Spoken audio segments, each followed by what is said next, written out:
আজকের ক্লাস রাগের ক্লাস। কারণ আপনারা আমাকে কমেন্টে বারবার অনুরোধ করেন যে দিদি রাগের ক্লাসগুলো কিন্তু চলতে থাকুক, আপনি কিন্তু মাঝে মধ্যে রাগ নিয়ে আলোচনা করবেন। এর আগে আমি বহু রাগ নিয়ে আলোচনা করেছি।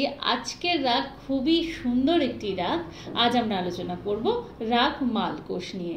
কিভাবে রাগ মালকোষ গাইতে হয়, কিভাবে রাগ মালকোষের আলাপ তৈরি করতে হয়, তার চলন কি হওয়া উচিত, কোন স্বরের বেশি প্রয়োগ হওয়া উচিত, এই সমস্ত বিষয় নিয়ে ডিটেলে আজকে আমরা আলোচনা করব রাগ মালকোষের পরিচয়। তাহলে চলুন দেরি না করে ক্লাস শুরু করি।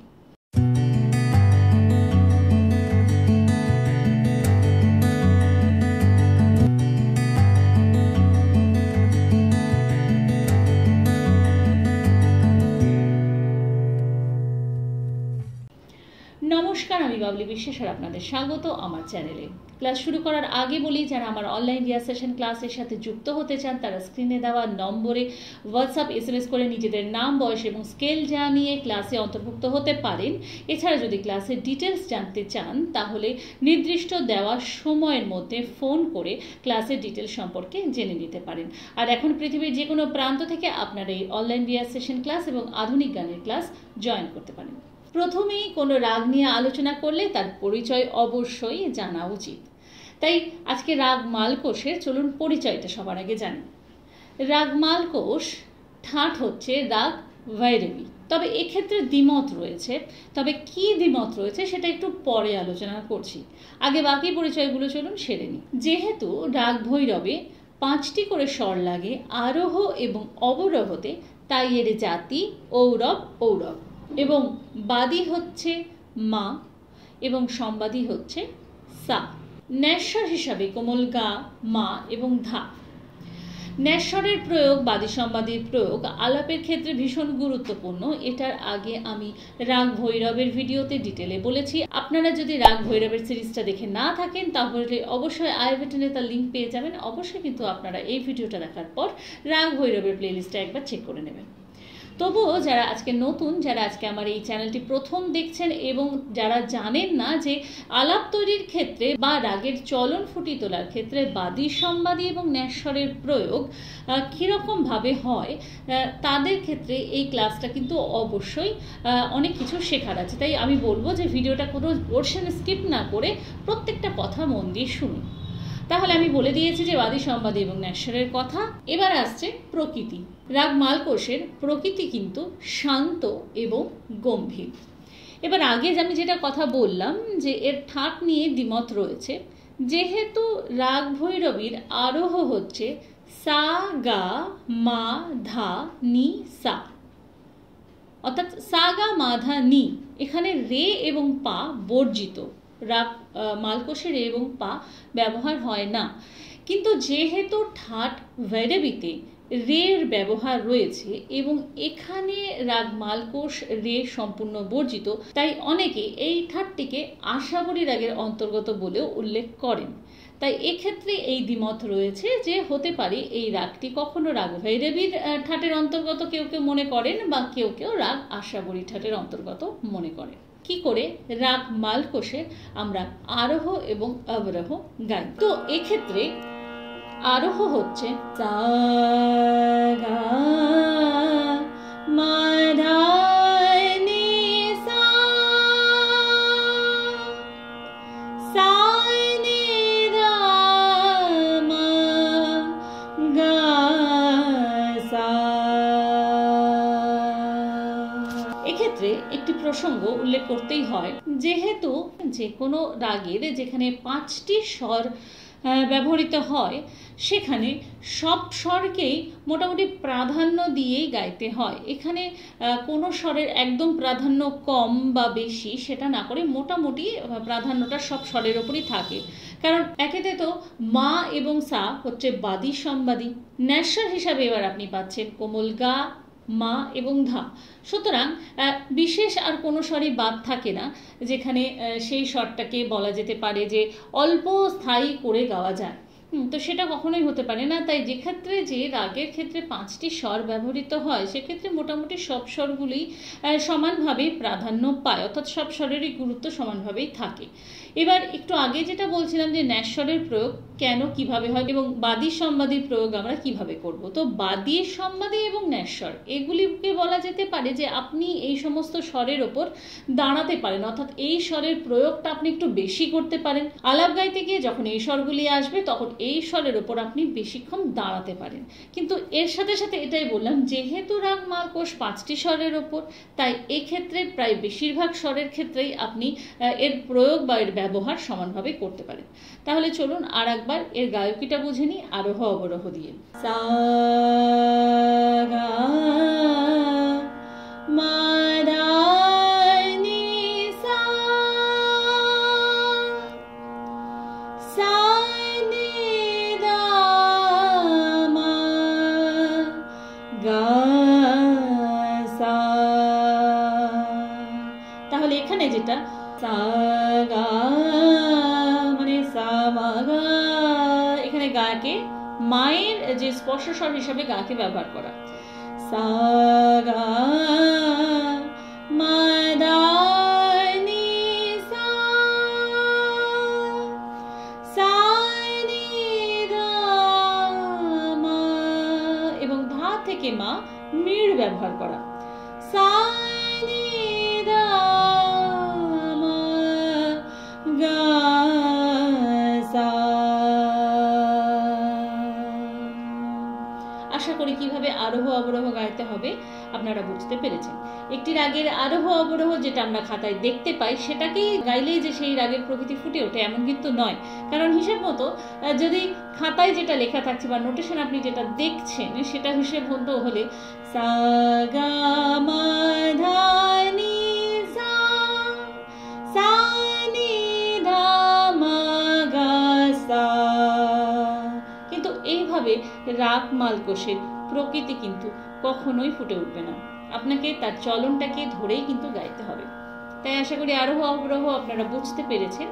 এবার আসছি আমি পকড়ে। স্ক্রিনে আপনারা পকড়টা দেখতে পাচ্ছেন, চাইলে আপনারা স্ক্রিনশট নিয়ে নিন বা নিজেদের খাতায় লিখে নিন। আমি গাইছি। মা গা মা ধা নি ধা মা গা মা গা সা।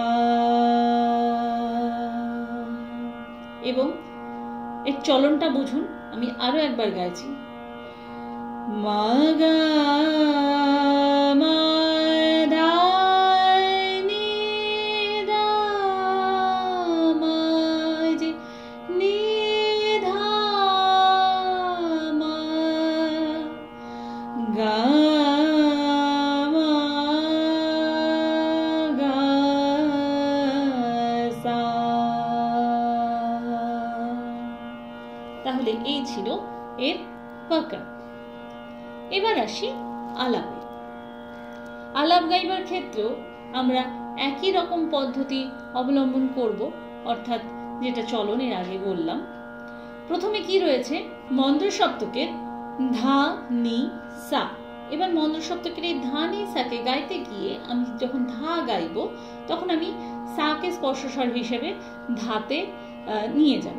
ধা নি সা,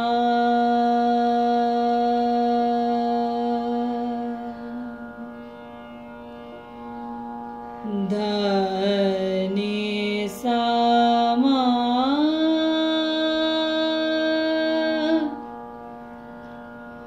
গা মা গা সা, গা মা ধা মা নি ধা নি সা,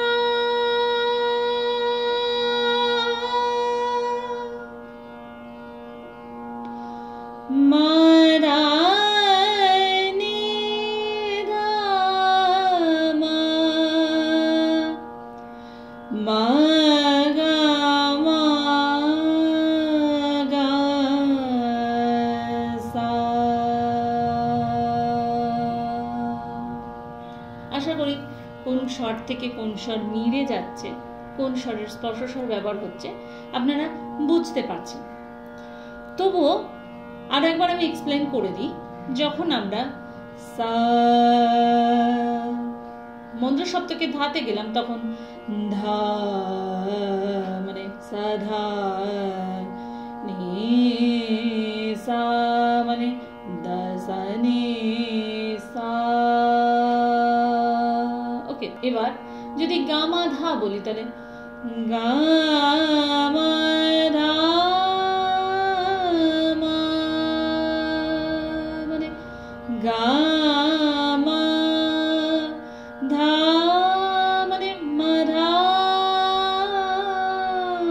মা বরদা মা ধা নি সা সা নি রা মা গা মা গা সা। তো এটি হলো রাগ মালকোষের চলন এবং স্বরের ব্যবহার। আপনাকে এইভাবে স্পর্শ স্বর এবং মিল এগুলো ব্যবহার করে আপনাকে এই রাগের চলনটাকে কিন্তু এইভাবেই ফোটাতে হবে। আশা করি এই পদ্ধতি অবলম্বন করে খুব ধীরে ধীরে ব্যাপারগুলোকে বুঝে গাইবেন। আমি প্রত্যেকবারই বলি এবং আমার প্রায় ভিডিওতেই বলি, আপনি যাই গান না কেন সেটা কোন স্বরের ওপর দিয়ে হচ্ছে সেটা যেন আপনি দেখতে পান, সেটা বুঝে যেন আপনি গাইবেন। এমন নয় যে সা গা কিন্তু যাচ্ছি কোথায়, সা গা এটা তো গা, তাহলে সা গা এইটা কোন স্বর, এটা কিন্তু জেনে করা।